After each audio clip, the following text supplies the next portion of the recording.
Welcome to the Beau Show. Today's show is an interesting one, and one, I gotta be honest, I didn't expect. As you all know, I'm a musician, so any topic that combines music with culture is on my radar. Just after I had included Neil Young in my episode about Canada and how Neil is always criticizing the United States and anything remotely conservative, he randomly popped up in the news. Young posted a letter to his manager and his record label demanding that they remove his music from Spotify. The reason? Because he believes that Spotify is spreading misinformation about vaccines, thanks to its #1 podcast, The Joe Rogan Experience. I wanted to read you the full letter, but it has been deleted. A link to it leads to this blank page. The irony is that if he's going to be this bold, why delete it? This website is a newspaper-style site called the NYA Times Contrarian. A lot of what I also found on this site was climate hysteria and Black Lives Matter propaganda. In the since-deleted letter, he said he was doing this, quote, because Spotify is spreading fake information about vaccines, potentially causing death to those who believe the disinformation being spread by them. I want you to let Spotify know immediately, today, that I want all my music off their platform. They can have Rogan or Young, not both, unquote. Joe Rogan signed a $100 million deal with Spotify to be the exclusive streamer of his content.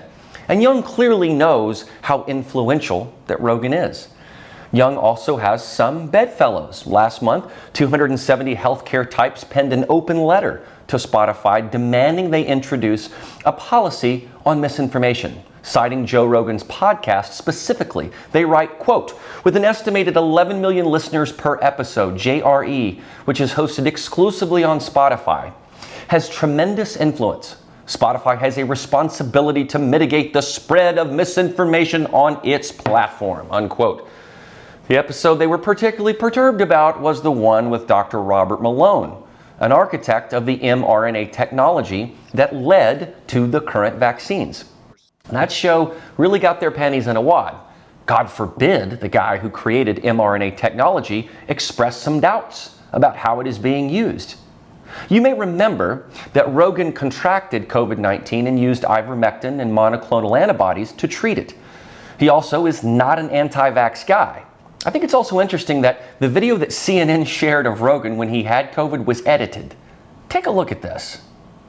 And it turns out I got COVID. So we immediately threw the kitchen sink at it. All kinds of meds, monoclonal antibodies, ivermectin, Z-Pak, prednisone, everything. Talk about yellow journalism. Literally, they made him look yellow. When I first read this on Rolling Stone, I read it carefully to see where Rolling Stone stood, because I know that they are leftist grifters, and they did not disappoint. In fact, this is how they say it. Quote, Young is referencing the steady stream of misinformation about vaccines that Joe Rogan has peddled on the Joe Rogan Experience, unquote. All right, so Rolling Stone, a media publication, is editorializing. They are not allowing you, the reader, to think for yourself. They reference that open letter as their only proof that Rogan is spreading misinformation. They don't reference any rebuttal by Malone, Dr. Peter McCullough, or any of the current peer-reviewed papers that I have been giving my audience that confirm a great deal of what Rogan, Malone, and McCullough are saying. Is Rolling Stone incapable of publishing links to peer-reviewed papers? Well, the answer is yes. Now, Young has since posted another open letter several days later, perhaps a revision to the first, and I will read some of the excerpts. He says this, quote, most of the listeners hearing the unfactual, misleading, and false COVID information on Spotify are 24 years old, impressionable, and easy to swing to the wrong side of the truth. All of my music is available on Spotify, being sold to these young people who believe what they are hearing because it is on Spotify. And people like me are supporting Spotify by presenting my music there. I realized I could not continue to support Spotify's life-threatening misinformation to the music-loving public, unquote. Spotify has agreed to remove Young's music slowly from its streaming service, and a spokesperson for Spotify said the following, quote, We want all the world's music and audio content to be available to Spotify users. With that comes great responsibility in balancing both safety for listeners and freedom for creators. We have detailed content policies in place, and we've removed over 20,000 podcast episodes related to COVID since the start of the pandemic. We regret Neil's decision to remove his music from Spotify, but hope to welcome him back soon, unquote. Years ago, Neil Young removed most of his music from Spotify because he said the sound quality of Spotify was too low. But ultimately, he relented, saying, quote, "That's where people get music. I want people to hear my music no matter what they have to get through to do it. I'm just trying to make it so that they hear a lot more and enjoy it a lot more, but sell it for the same price because music is music," unquote. So, Young accepted the capitalism he rails against so often. What a hypocrite. This is a very common thing with the left. They preach one thing and they practice something entirely different, especially when they stand to benefit financially. If he was so adamant about having his music heard a certain way with a certain quality, why not release it exclusively on his website? It appears Young tried to do this in 2014 with Pono, a portable digital music player for high-resolution audio, but it never caught on. Shame. Rolling Stone closes its article on this topic by saying his music is still available, but it, quote, might be smart to listen to his album Zuma and Rust Never Sleeps while you still can. They could disappear at any moment. Will someone cue the violins?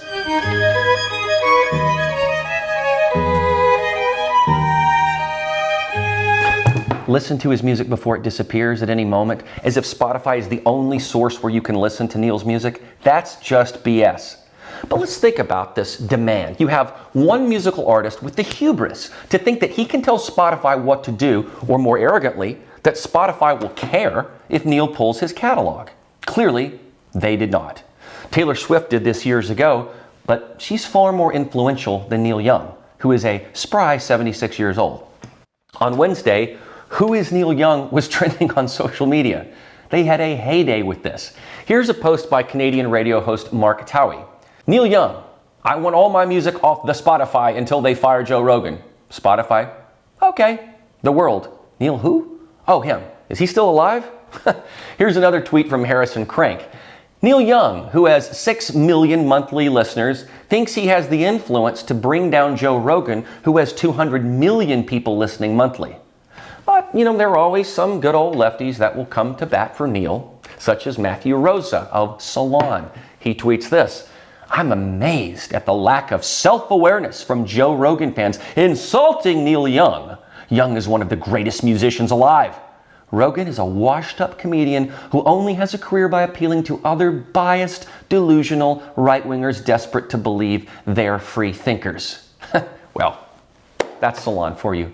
But what's ironic about this is that musicians are supposed to be all about freedom of thought and freedom of expression. That's what music is. It's a higher art form. Music is what happens when words fail to express your intended meaning. For Neil Young to have a song called "Keep On Rockin' in the Free World?" But he's railing against medical freedom, and freedom of expression and information is hypocrisy in its finest form. I mentioned in my last show about Canada that Neil Young was a Canadian up until he became a U.S. citizen in 2020, and he has said nothing about the authoritarianism of the Trudeau government. These truckers that are caravanning from British Columbia to Ottawa are the real freedom fighters. That's what Live Aid is all about, or it should be. Where are all the concerts for the truckers? These guys move all your merchandise throughout North America. And Neil Young is worried about Joe Rogan? This is what true misinformation, and by that, I mean pharmaceutical top-down propaganda, can do. It's what brainwashing can do. Neil Young should be holding a concert right now in a truck lot in Canada. But instead, he's giving ultimatums to Spotify. And here's another big wrinkle. The music isn't even Neil's to withdraw. Over a year ago, Young sold 50% of his catalog to Hypnosis Songs Fund, a UK-based investment fund, in a deal reportedly worth about $150 million. The deal gives Hipgnosis the rights to the worldwide copyright and income interests from the almost 2,000 songs that Neil has written. Where did I find this information? Forbes, not Rolling Stone. The music publication too lazy to report on it. Hipgnosis, it seems, has a say in whether these songs could be pulled from Spotify. That's why they call it selling out. Once you sell your stuff, you can't say what happens to it anymore. Well, Neil Young addressed this, saying, quote, "Before I told my friends at Warner Brothers about my desire to leave the Spotify platform, I was reminded by my own legal forces that contractually I did not have the control of my music to do that. I announced I was leaving anyway because I knew I was," unquote. Young also thanks Warner Brothers, Reprise Records, Universal Music, and Hipgnosis, whom I suppose acquiesced. I reached out to Hipgnosis for comment and did not receive a response. I remember Young getting ticked off at Donald Trump for playing his music at rallies. In fact, Young asked Trump years ago for financing for an audio deal and even invited Trump to his concert. Look at this picture. Trump pointed out Young's hypocrisy. Young had to concede that he had no legal ground to oppose Trump's playing of Rockin' in the Free World at his rallies. It was a legal workaround that Trump had. He got into the music business but doesn't seem to understand it. And for Rolling Stone to deliberately omit the fact that he sold a lot of his catalog to a UK investment company is either deliberate or sloppy. The exact same reason the New York Times is having to defend itself in its editorial about Sarah Palin. When bias creeps through, they use deadlines or carelessness as their defense. I believe that Rolling Stone knew about the rights issue and just decided not to include it. I say this because they were more interested in editorializing about Joe Rogan than they were about the actual facts at hand. This omission is a huge one, but they didn't care. Do you understand why the press looks more and more like the bad guys? They are not reporting the truth to you. And in the era of fake news, these outlets keep committing faults like this. But let's go back to Neil and even examine some of his music to get into his head a bit. I always like to do this. So let's look specifically at Rockin' in the Free World, which he wrote and which he got upset that Trump used. But he let uber lefty filmmaker Michael Moore use it for his film Fahrenheit 9/11, but not Trump. Apparently there was a cultural exchange that was supposed to happen between Russia and the United States in around 1989. Russia would get Neil Young and America would get the Russian ballet. But the Russian guy who put this deal together apparently took the money and split. So Young's guitarist, Frank Sampedro, said, "Well, I guess we're going to just have to keep rocking in the free world." And that became the impetus for Neil to write the song in the context of the political events of 1989. In the first stanza, we hear Young make reference to people sleeping in their shoes, and also this, quote, "Don't feel like Satan, but I am to them," unquote. Young might have been referring to Salman Rushdie, the author of the novel The Satanic Verses, which is about writings in the Quran that refer to pagan gods. It was so explosive to Muslims that the Ayatollah of Iran ordered a fatwa to assassinate Rushdie. But it also could be a veiled reference to how the Ayatollah also called the United States the Great Satan. Remember that? In either case, it references the conflict between free people in America and unfree people in Iran. Although perhaps Neil is quietly criticizing the United States in this way. In the second stanza, Young focuses on a single mother who has a baby that she puts away to get a hit of drugs because she hates her life, and singing, "There's one more kid that'll never go to school, never get to fall in love, never get to be cool." Now, this is actually a fair observation, both then and now, especially when you consider the depletion of the family unit, thanks to Marxism, and also the opioid epidemic. You don't give children a chance when you squander your life with drugs. The number one killer of people aged 18 to 45 in the United States right now is fentanyl. But once again, as many do, they focus on empathy for the drug user rather than the cause of the drug flow itself. In the third stanza, Young writes, "We got 1,000 points of light for the homeless man. We got a kinder, gentler machine gun hand. We got department stores and toilet paper, got styrofoam boxes for the ozone layer. Got a man of the people, says keep hope alive. Got fuel to burn, got roads to drive. There's a lot to unpack here. The 1,000 points of light is a shot at George H.W. Bush, who used that phrase for his campaign in 1988. It was clear Young was no fan of Bush. But he also talks about the luxuries of the free world: toilet paper, department stores, and styrofoam, which releases chemicals that hurt the ozone layer. The toilet paper reference carries a lot of irony and foreshadowing due to the toilet paper shortage that we just experienced in the pandemic. And with supply chains suffering and Canada and the US imposing vaccine mandates for truck drivers, we could see empty shelves yet again. Do you see how cryptic a song from 1989 can be? So while Young was mocking Bush and American comforts, he never pays homage to the very freedom that permitted such a society. We can debate all day about poverty and homelessness, but our poor is not the same as Africa poor, or India poor, or Latin America poor. So in this sarcastic song, which wants to point to America's problems, the irony is that Neil Young, who wasn't even an American until 2020, fails to respect the United States, or the free world, that has given freedom to so many. Young has criticized the United States a lot, but he hasn't really applauded it. That's not to say that music and art should not be critical. They absolutely should. But for a Canadian to be so salty about America when that's where his career has thrived is just odd.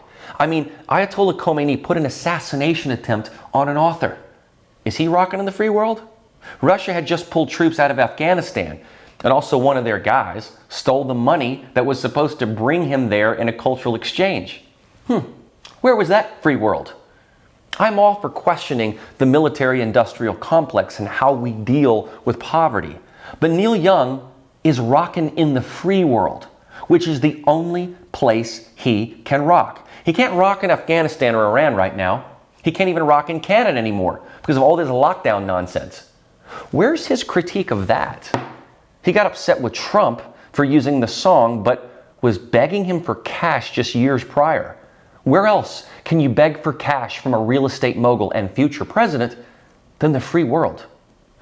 He wants to pull his music, which he doesn't even own anymore, from a free platform like Spotify, which hosts a very successful podcast like Joe Rogan's, which uses freedom of expression to bring about different perspectives. And that only happens in the free world. He wants ultimatums. He wants to bully a business. That's not the free world. It may be time for Neil to revisit his own song and think about that.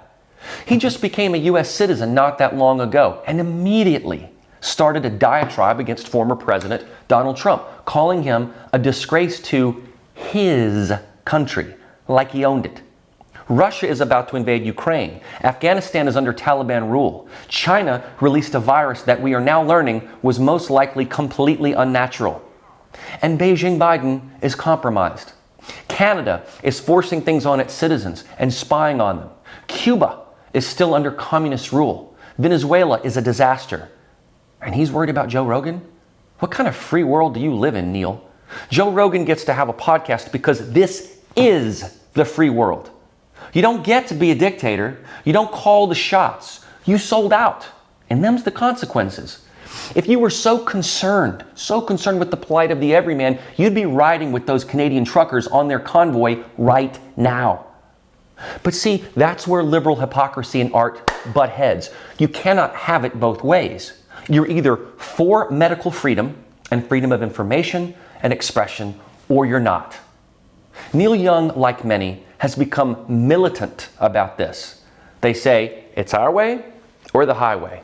Thank God the free world, or at least America, has a system of checks and balances, which is why the Supreme Court struck down Biden's private business mandate. That's what free people do. They check overreaches. That's why we have balancing chambers of Congress. Neil should have learned all of this in his citizenship test.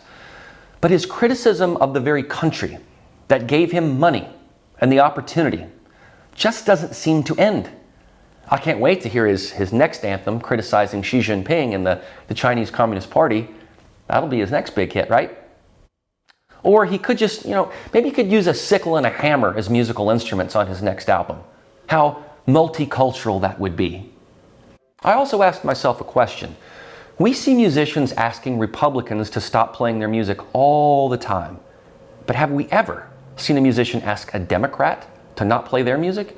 Honestly, I couldn't find one example.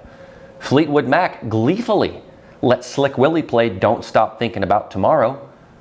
Now think about that. It's almost statistically impossible.